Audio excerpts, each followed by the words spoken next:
Début d'année explosif au Nigeria où Goodluck Jonathan, le chef de l'État, joue peut-être le succès de sa présidence sur deux fronts.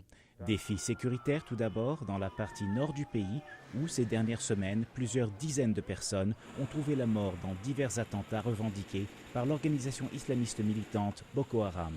Ainsi à Gombe, le 6 janvier, une série d'attaques simultanées à l'arme à feu faisait 20 morts parmi la communauté chrétienne. Parmi ceux-ci, l'un des fils de Sister Felicia Silas. J'ai été la première sur le lieu de l'attaque. L'un de mes fils avait été touché aux deux jambes et me demandait d'aller chercher une voiture. J'ai couru trouver mon autre fils, mais il était déjà mort.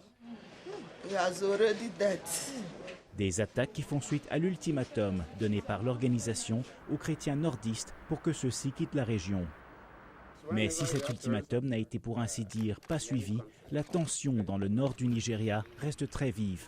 Le président Jonathan affirme qu'il ne négociera pas avec Boko Haram, mais des élus locaux comme Mohamed Ali Ndoumé de l'État de Borno pensent qu'il n'y aura pas de solution militaire au problème. Ceux qui utilisent la force procèdent maintenant par devinette. Ils ne savent pas qui est leur ennemi ou qui ils attaquent.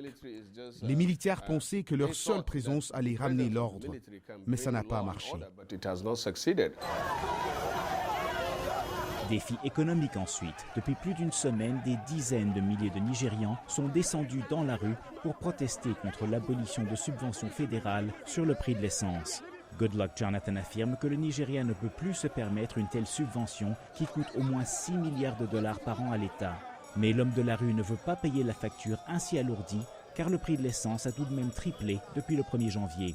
Et le mouvement populaire au Nigeria est venu trouver un écho ici même à Washington où, la semaine dernière, un groupe de manifestants appelait Goodluck Jonathan à s'attaquer plutôt à la corruption et au gaspillage de fonds publics.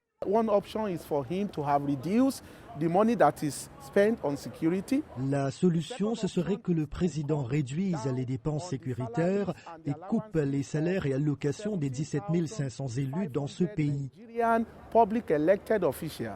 Mais le président Jonathan affirme qu'il ne rétablira pas la subvention sur l'essence.